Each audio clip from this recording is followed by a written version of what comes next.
मनुष्य के लिए 12 ज्योतिर्लिंग और 51 शक्तिपीठ, 4 धाम अनिवार्य कहे हैं शास्त्रों में। हमारे विचारों में भेद ना हो जाए, इसलिए इन 12 ज्योतिर्लिंगों की कथा यदि कोई श्रवण कर लेता है तो उसकी, हमें ये भाषा के बीच में भेद ना हो जाए, हमारे विचारों में भेद ना हो जाए, किसी भी चीज का भेद ना हो जाए, इसलिए हमारे ज्योतिर्लिंग पूरे भारत में विस्तार पूर्वक बन गए।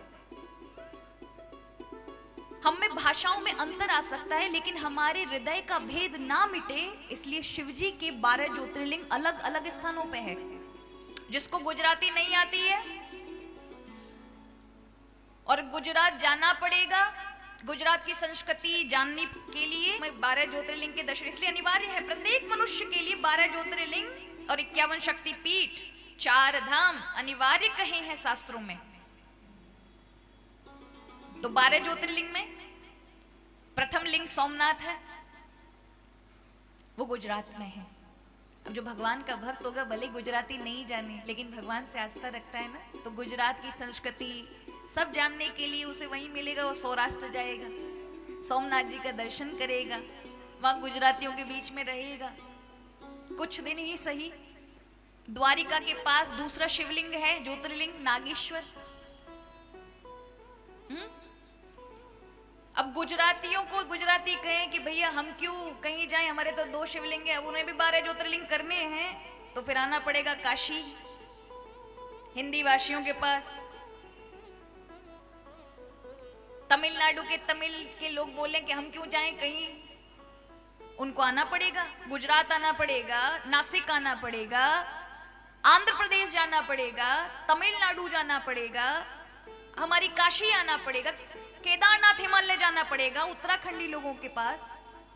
यानी हर एक व्यक्ति की भाषावादी भले ही भिन्न हो, किंतु हम सबको जोड़ने का कार्य किया एक दूसरे से, कि आप आंतरिक रूप में जुड़े रहोगे। भले ही भाषा का कहीं अंतर पड़ जाए, लेकिन आपकी जो चेतना में जो कार्य कर रहे हैं परमात्मा, उससे आपका कोई अंतर नहीं है, वहां तुम एक हो।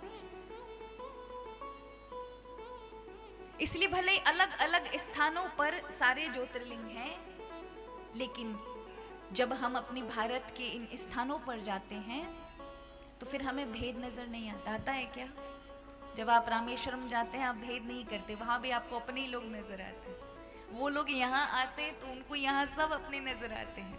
उसका जोड़ने का कार्य किसने किया? भगवान के इन स्वरूपों ने, 12 ज्योतिर्लिंग के रूपों ने, जिन्होंने भारत को बांधा हुआ है, 51 शक्तिपीठों ने, जिन्होंने संस्कृति का आदान प्रदान एक दूसरे को किया है। तो विभिन्न विभिन्न जगहों पर भारत के अंदर, गुजरात में 2 ज्योतिर्लिंग हैं, उत्तर प्रदेश में 1 ज्योतिर्लिंग है, झारखंड की भूमि में वैद्यनाथ हैं, मध्य प्रदेश में आ जाओ, मध्य भारत में तो 2 ज्योतिर्लिंग है, महाकाल ओंकारेश्वर, नासिक क्षेत्र में त्र्यंबकेश्वर, यानी महाराष्ट्र की भूमि में 3 ज्योतिर्लिंग, भीमशंकर,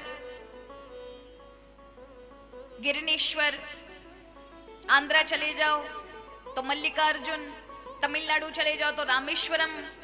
अब बताइए, हिमालय की सबसे ऊंची जगह पे चले जाओ तो केदारनाथ।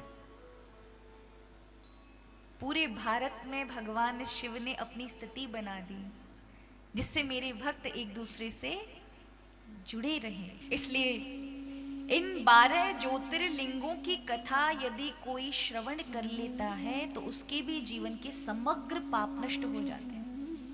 पाप क्या? संताप, जीवन के दुख इत्यादि। बैठे बैठे आपने भले ही 12 ज्योतिर्लिंग के दर्शन नहीं किए, लेकिन इन एक एक ज्योतिर्लिंग की कथा को यदि हम श्रवण कर लेते हैं तो 12 ज्योतिर्लिंग का घर बैठे दर्शन किया, ऐसा फल की प्राप्ति होती है। एक भी ज्योतिर्लिंग का यदि आप प्रत्यक्ष आंखों से दर्शन कर पाते हैं तो इसका अर्थ है आपने साक्षात कैलाश पर जाकर भगवान शिव का दर्शन किया। और यदि आप शिव महापुराण के अंतर्गत इन 12 ज्योतिर्लिंगों की कथा श्रवण करते हैं तो साक्षात शिव ने आपको दर्शन दिया घर बैठे, ऐसा फल प्राप्त होता है।